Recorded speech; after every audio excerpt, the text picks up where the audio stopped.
ഇന്ന് അച്ഛന്റെ ശബ്ദമൊന്നും കേട്ടില്ലല്ലോ ബാല. ബാല ബാല കൈക്ക് പിടിക്കണ്ട, ആവശ്യത്തിന് ഇഡ്ഡലി ഉണ്ട്. ആനാന്ന് പറയുമ്പോ ചേനാന്ന് കേൾക്കുന്ന ഇവനെ കൊണ്ട് തോറ്റു. അച്ഛൻ എവിടെയെന്നാ ചോദിച്ചത്? അച്ഛനും തികയും. എടാ കഴുതേ, എന്താ അച്ഛൻ പോയോന്ന്? അച്ഛൻ പോയോന്ന്? അച്ഛൻ പോയിട്ടില്ല. ഇന്നലത്തെ സംഗതി വല്ലതും പിള്ളച്ചേട്ടൻ പറഞ്ഞു കാണുമോ? ഏയ്, അതിനുള്ള ധൈര്യമൊന്നും അയാൾക്ക് കാണത്തില്ല. ഇന്നലെ കടലിൽ ചാടിയപ്പോഴാണ് ഞാൻ ഓർമ്മിച്ചത്, ഇന്ന് നമുക്ക് ഒരു വള്ളത്തിൽ കയറണം. വെള്ളം അടിക്കാനോ? ശരി, അടിക്കാം. വെള്ളമല്ല, വള്ളം. ഓ, വള്ളം. ആ, അതിൽ കയറി നമുക്കൊന്ന് കടലിൽ പോണം. എന്തിനാ? ചാടി ചാവാനാണോ? ചാവാം, പക്ഷെ അതിനു മുമ്പ് നിന്നെ ഞാൻ തട്ടും. ഇന്നലത്തെ പോലെ അച്ഛൻ പോയ ഉടനെ നമുക്ക് ഇവിടുന്ന് കടക്കാം, നേരെ കടപ്പുറത്തേക്ക്. എന്നിട്ട് വള്ളത്തിലോ ബോട്ടിലോ കയറി കുറേ നേരത്തേക്ക് ഒരു കടൽ യാത്ര. എങ്ങനെ? പിള്ളച്ചേട്ടന്റെ കണ്ണ് വെട്ടിക്കാനുള്ള ഒരു പദ്ധതി നീ ആലോചിച്ചാ മതി. അച്ഛനെന്താ നിൽക്കുന്നത്? ഇഡ്ഡലി കഴിക്കൂ. അച്ഛാ ഗുഡ് മോർണിംഗ്. മോർണിംഗ്. കടലിൽ കൂടെ എവിടം വരെ പോകും? കുറച്ച് ദൂരം സഞ്ചരിക്കുകയാണെങ്കിൽ അങ്ങ് മിഡിൽ ഈസ്റ്റിലെത്താം, ഗൾഫിൽ. അവിടെ വരെ പോകുന്നോ? അച്ഛാ, അത് എപ്പോഴെങ്കിലും അച്ഛന്റെ കൂടെ ഒരു കടൽ യാത്ര, അല്ലാതെ ഞങ്ങൾ ഒറ്റയ്ക്ക് എങ്ങനെ പോകാനാ? അല്ല, ഇന്നലെ രണ്ടാളും പുറത്തു പോയെന്ന് പറഞ്ഞല്ലോ, അത് ഏത് അച്ഛന്റെ കൂടെയാ? ഞാനല്ല, ചേട്ടനാ പോയത്. എടാ ബാല, ചതിയാ. നിങ്ങളെ കൊണ്ട് ഞാൻ തോറ്റു.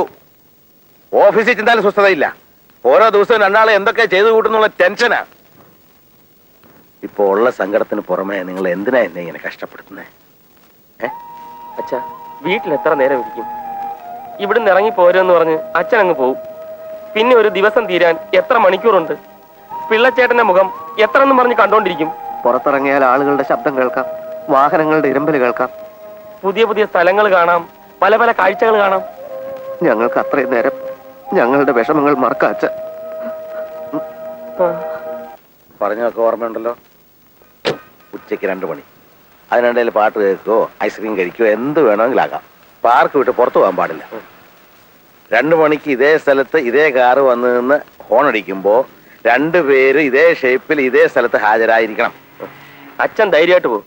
ചേട്ടനെ നിയന്ത്രിക്കുന്ന കാര്യം ഞാൻ ഏറ്റു. ബാലനെ ഞാൻ ഇറങ്ങാൻ സമ്മതിക്കില്ല അച്ഛ. പരസ്പരം നിയന്ത്രിക്കണമെന്നില്ല, 2 പേർക്ക് സെൽഫ് കൺട്രോൾ ഉണ്ടായിരുന്നാ മതി. ശരി.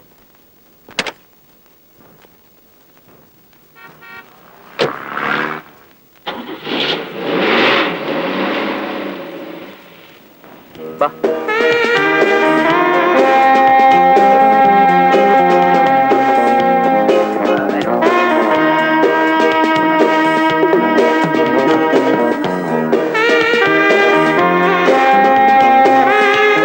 കുറെ നേരം ആയല്ലോ, താൻ എന്നെ എങ്ങോട്ടായി കൊണ്ടുപോകുന്നത്? കുതിരല്ലേ, പിടി വിട്ടാ പിന്നെ ചേട്ടനെ കിട്ടൂല. കൂടെ നിന്നാ മതി. അയ്യോ, ചേട്ടൻ എങ്ങനെ താനായി? ചേട്ടനോ? ഞാൻ തന്റെ ചേട്ടനോ? തനിക്കെന്താ കണ്ണ് കാണാൻ മേലെ? അതെ, കണ്ണ് കണ്ടുകൂടാത്ത ചേട്ടൻ എന്തിയേ? ഒന്ന് പോണോ അവിടുന്ന്. താൻ കുറെ നേരം ആയല്ലോ ബലാത്കാരമായിട്ട് കയ്യും പിടിച്ച് നടക്കാൻ തുടങ്ങിയിട്ട്. എന്നിട്ട് ഇപ്പൊ ചേട്ടനെ ഉണ്ടാക്കി കൊടുക്കണം പോലും.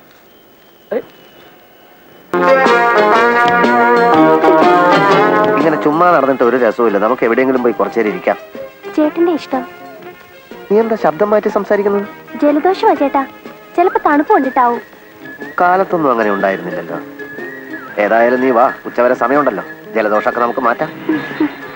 വഷളാ, കിട്ടിയതൊക്കെ ഇതാണ് പരിപാടി അല്ലേ? നീ ഏതാടി പട്ടാപ്പകൽ ആണുങ്ങളെ വല വീശാൻ നടക്കുന്നു? ബാല, അപ്പോ അത് നീയല്ലായിരുന്നോ? എന്നെ വെറും പൊട്ടനാക്കല്ലേ. ഇങ്ങോട്ട് പോ. ബാല, ഞാൻ സത്യമായിട്ടും കൈമാറിപ്പോയത് ഞാൻ അറിഞ്ഞില്ല ബാല. ഞാൻ വിശ്വസിക്കില്ല. എനിക്കൊന്നേ പറയാനുള്ളൂ, കുടുംബത്തിന്റെ മാനം ചേട്ടൻ കളഞ്ഞു കുളിക്കരുത്. ഈശ്വര, ഞാനിത് എന്ത് പറഞ്ഞവനെ മനസ്സിലാക്കും? ഇനി ഒന്നും പറയണ്ട. പെണ്ണിന്റെ മണമുള്ള ഒരു സ്ഥലത്തും ചേട്ടനെ നിർത്താൻ കൊള്ളത്തില്ല.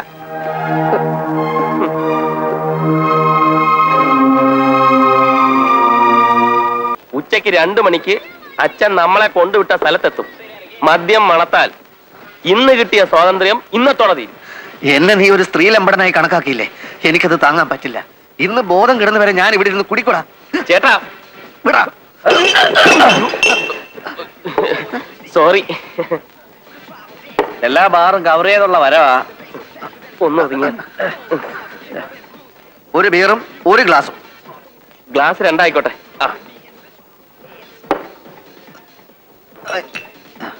ഒരു ലാർജൂടെ.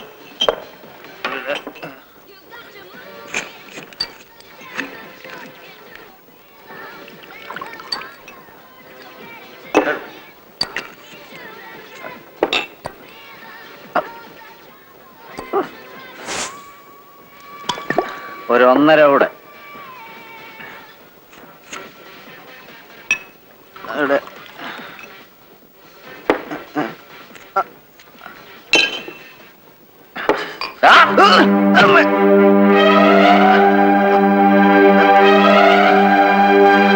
ആരാടാ എന്നെ തള്ളിയത്? ഇടിച്ചു നിന്റെ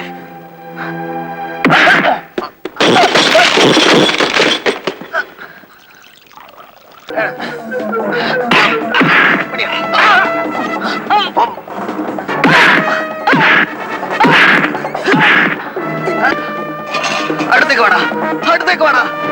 ചേട്ടാ ലെഫ്റ്റ് ലെഫ്റ്റ് റൈറ്റ് റൈറ്റ് ചേട്ടാ left left right right left right left അടി റൈറ്റ് അടി ലെഫ്റ്റ് അടി റൈറ്റ് ലെഫ്റ്റ് ലെഫ്റ്റ് ലെഫ്റ്റിലാണ് റൈറ്റിലാണ്.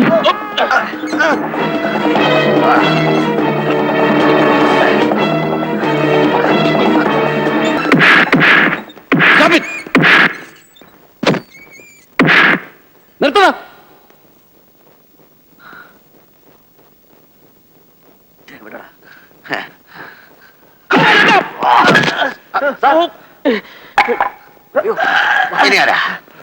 അയ്യോ ഇത്രയും കാലം ഞാൻ ക്ഷമിച്ചത് നിങ്ങൾ ശാരീരിക വൈകല്യം ഉള്ളവനാണല്ലോ എന്ന് വിചാരിച്ചിട്ടാ.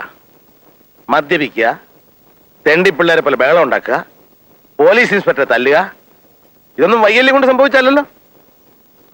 ഒടുവിൽ നിങ്ങളെ ജാമ്യത്തിൽ ഇറക്കാൻ ഞാൻ പോലീസ് സ്റ്റേഷനിൽ കയറേണ്ടി വന്നു. അച്ഛാ, ഞങ്ങൾ പറയുന്നത് മിണ്ടരുത്. തന്തയ്ക്ക് അപമാനം ഉണ്ടാകുന്ന കാര്യമാണെന്ന് അറിഞ്ഞിരുന്നിട്ടും നിങ്ങളത് ചെയ്തു. അപ്പൊ ഈ വൈകല്യം നിങ്ങൾക്ക് ദൈവം അറിഞ്ഞു തന്നതാ. എന്തിനാ നോക്കി നിൽക്കുന്നത്? പോയെന്റെ മുമ്പിൽ നിന്ന്. അച്ഛാ നോ, എനിക്ക് നിങ്ങളെ കാണണ്ട.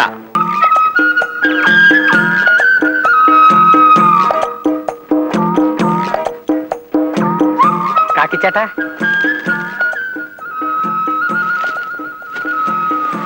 അകത്തുണ്ടോ? മുതലാളി അകത്തുണ്ട്. മുതലാളിയല്ല, നായ അകത്തുണ്ടോന്ന്. ഉണ്ടല്ലോ. കക്ഷി എന്ത് ചെയ്യുന്നു? ഉറക്കവാ.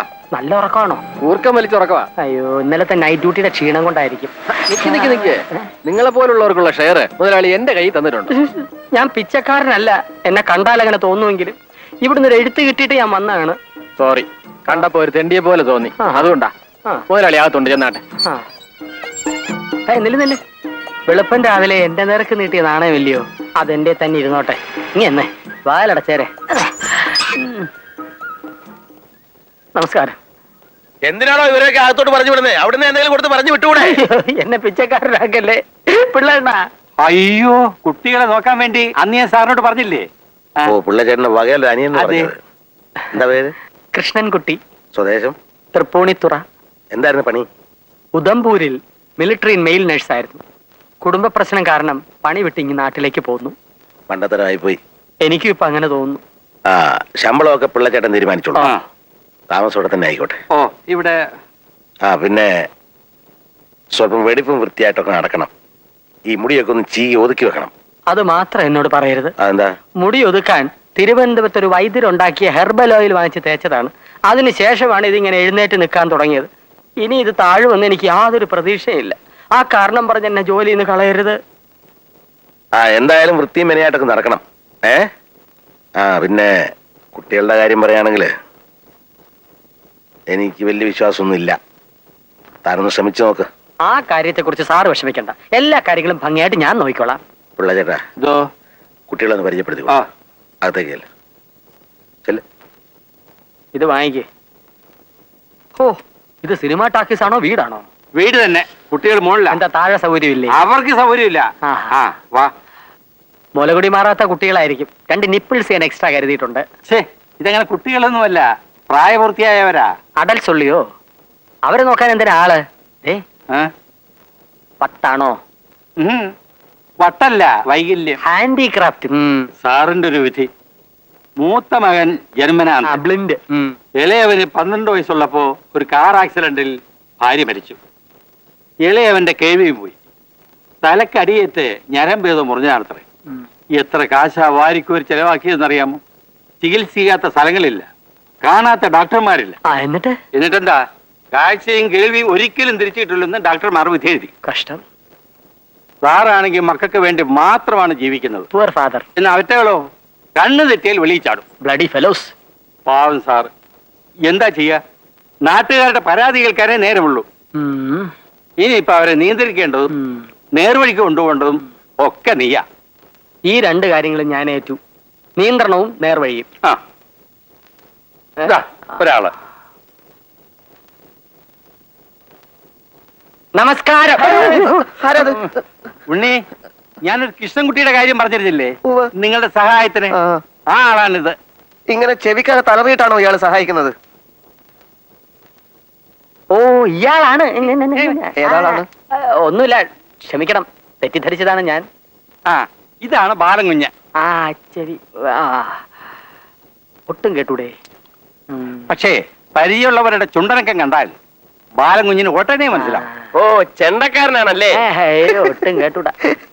രണ്ട് കാര്യങ്ങൾക്കായിട്ടാണ് എന്നെ ഇവിടെ കൊണ്ടുവന്നിരിക്കുന്നത്. ഒന്ന്, മൊത്തത്തിലുള്ള നിയന്ത്രണം. രണ്ട്, നിങ്ങളെ നേർവഴിക്ക് നയിക്കുക. ഇത് രണ്ടും ഞാൻ ചെയ്യും, എന്തു പ്രതിബന്ധങ്ങൾ ഉണ്ടായാലും ശരി.